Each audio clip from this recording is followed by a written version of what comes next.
guess just looking at the weekend, you can't really go first question without asking about the starting pitching and just kind of how dominant those guys were those 3 days. Just, I guess, talk about where you guys are at with that.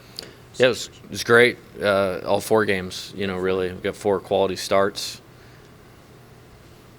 I'm trying to think of a week in my entire college coaching career that you got a quality start by Major League Baseball standards 4 games in a row. And really simplifies the game in a lot of ways, helps us maximize and use the bullpen appropriately. And I thought all of them did a great job. What makes Coach Jesse so effective in sort of connecting with the guys? They've sort of talked a lot about how they feel like a pretty close kinship with him, I guess. Yeah, I think he's a complete coach. And what I mean by that is there's so many skills that a pitching coach has to have to be really, really good. And I think he possesses all of them. I think he's an excellent communicator. Like, he speaks very clearly. I think most of our players are not auditory learners, but he has a way of getting his point across that way, And then the complementing that with he's excellent in the game. When I talked about bringing him here, like, really just knowing what I was going to get gave me a lot of peace of mind. He's excellent in the game. He does a great job with physical adjustments. He does a great job of teaching mindset. And, I think we all evolve, throughout our coaching journey. And, I've sensed a higher level of him doing what you just said, than previously. And I always thought he was good at it. But it's good to see. I think he appreciates working with the talent that we have, and it's been a really good mix. You know how important it is to have somebody like Cade who can go 4 or 5 innings in the midweek, but is he somebody that could get just so good that maybe you have to throw him in there on a weekend just to see what he looks 100%. like? Yeah, 100%. Especially against SEC teams. Yeah, 100%. And we have a busy, like, I've had a few questions about like SEC play and all that, and typical my form, we're not there yet, and we have 6 games before we get there in a 7-day period. Just kind of how the schedule worked out. So we have a lot of business to attend to or handle or look at before we get there. But yeah, I've thought about how to utilize him once we get to league play, and certainly happy to have the option to have a choice. Is there any update on Jay Neuter, Chase Shores? They're throwing good. Chase threw a bullpen on Sunday in Houston, and Jaden is throwing another one today. He threw one on Friday in Houston. Just timeline-wise, Jaden is ahead of Chase because his surgery was 2 months before Chase's. But they're doing good. Yeah, they're doing good. How do you feel about the offense? I thought it was a good week. I think that we played a winning style of baseball over the past 5 games. And when they do that, we become a lot to deal with, And sometimes it's a different game, than football and basketball, where you're going to have a little bit of it's not going to be perfect all the time, and you have to grow through some things. And when you play some new players for the first time, they need at-bats to understand the magnitude of their swing decisions and their approach and how that affects winning and losing.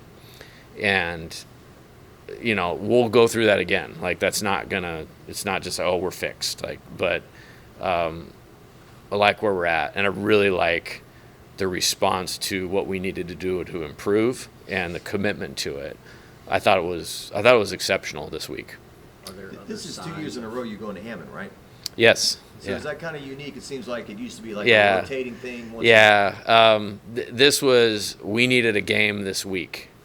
They needed a game this week. This happened late. This happened like in October, actually, right before we publicized the schedule. This was actually the 56th game added to the schedule, and I like playing them. I like playing teams with a new coach because there's usually a really positive energy about a first year if handled right. And I know they brought in some good players, and I feel like they were going to win a lot of games. And so far, so good. They're playing really well right now. So it kind of happened like that. It wasn't like, hey, we want to go there. Now, I will say last year we played there in May, and I remember this very vividly. Like, we're in the middle of the SEC, and I think we had just swept 2 series in a row, and we're in the outfield before the game. I was like, hey, guys, turn around and look at this. This is, like, really cool. Like, this is pretty awesome. So, like, let's get after it tonight. And so I think it's sold out already, and it'd be awesome going over there. I like that it's close, too. I do like that. You mentioned Jake Brown the other day. Yeah. What have you seen from him? I think he's great. I've used this term before with a couple of the players, and I think there's like 4 of them in the freshman class. They're like what I would call wheelhouse players for me. Like, I can look at him and I can point at him and go, I know he's going to be successful here. And he's got a lot of growing and learning to do, and yet he's still positively impacting winning just about every time he steps on the field. And that's awesome. And I mean, the sky is the limit for him, and what a high ceiling. And he's just made up of the right stuff too. And, like, you can coach him the way you need to coach him for him to improve. And he's tough and competitive and athletic. And so couldn't be happier he's here. The rotation in the outfield, you guys are still doing the thing where maybe you guys sits every game. I mean, is that something you feel like you can roll with the rest of the season if need be, or do you kind of want to settle in on it? No, I don't want to. I want to do what we need to do that day to win. And it's at a. Why not if you're at a place like this? If you're at a place like this, you can have more than 9 good players. I think I wouldn't be doing my job, developing them or developing our team, if I wasn't utilizing all of their abilities. And it's still, even trying to do that, there's guys that want to play more, and it's not nothing to do with them. It's just kind of where the makeup of the team is at right now. And so I don't feel like we're boxed into anything. I mean, Tommy is going to play. And, obviously some other guys are doing some great things. I could go around 14 or 15 guys and tell you a bunch of things that I'm pleased with all of them. And it's maybe a little non-dogmatic approach to it, but good for us that we can do it that way. Do you approach those, conversations before you put the lineup out every game? Do you approach it with the different guys the same way, or is it, you find yourself having to have the conversation a different way with some guys versus others? Good question. Communication is important. Trust is important, and approach to it is important. And, going into the season, it's real simple. Like, hey, I'm going to do what's best for LSU baseball in 2024. And that's to put us in position to win every game that we play. Now, the complex part of that is you could take any one of them out and put any one of them in, and it would be the same thought, if that makes sense.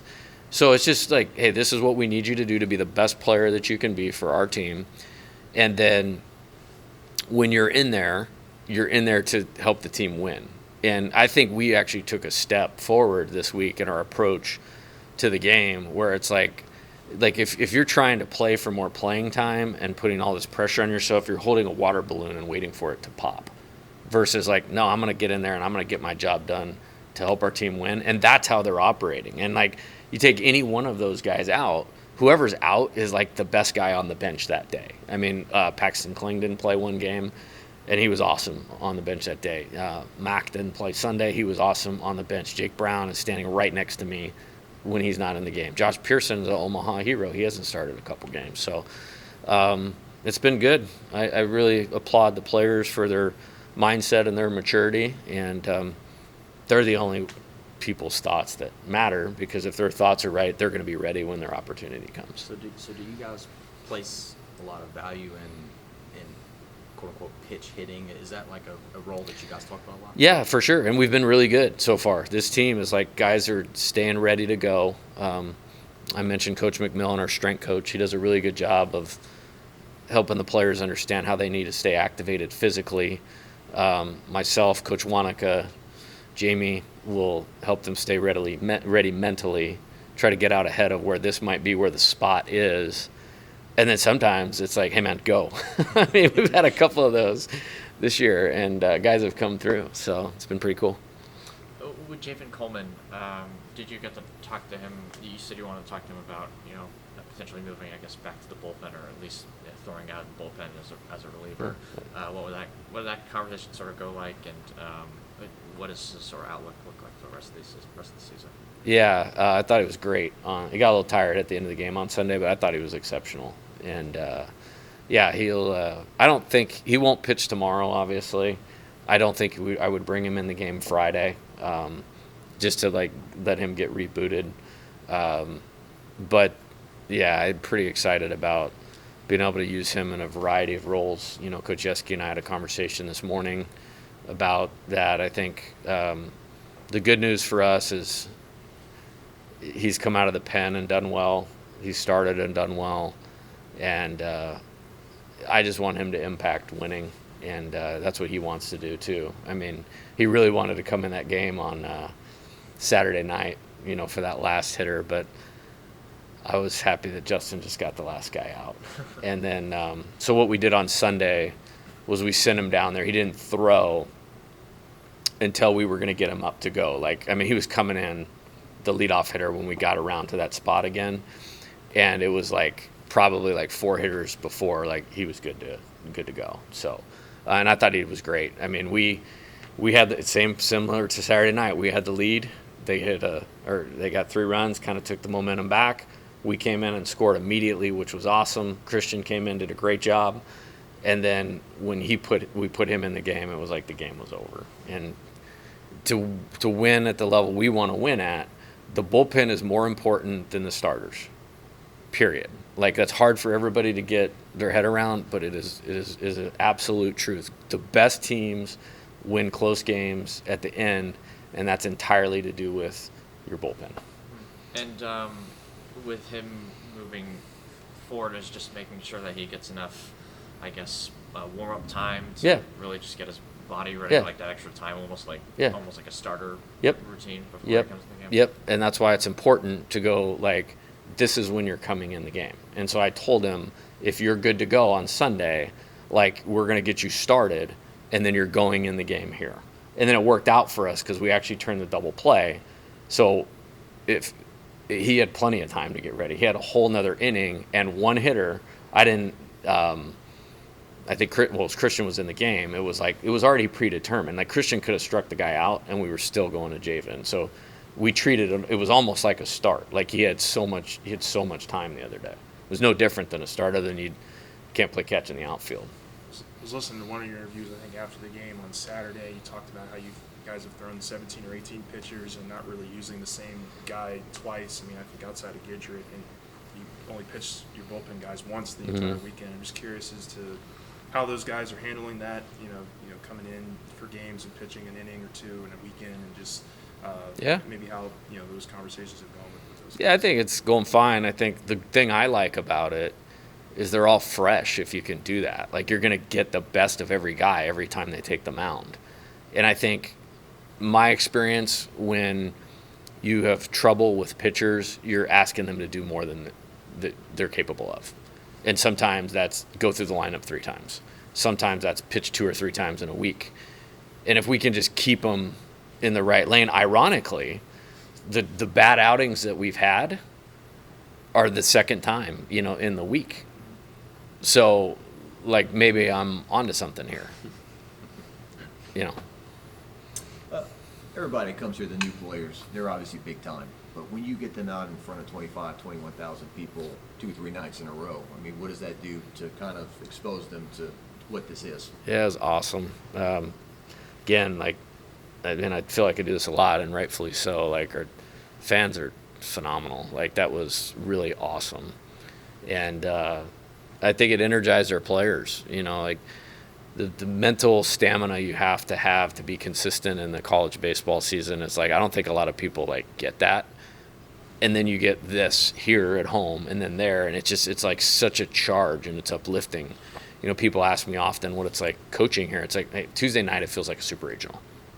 That's how, and so it's I heard, I think it was Jared Jones was talking about Friday night. It's man, how awesome was that for our new players? Felt like a College World Series game. I mean, the crowd was a College World Series crowd.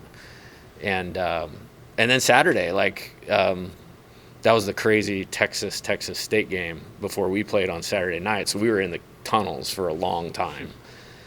And then it kind of almost had forgotten. I was focused on the game, and then they opened the gate, we walk out, and we're like, holy cow, this is going to be awesome again, So I think it does a lot. I mean, they're a factor.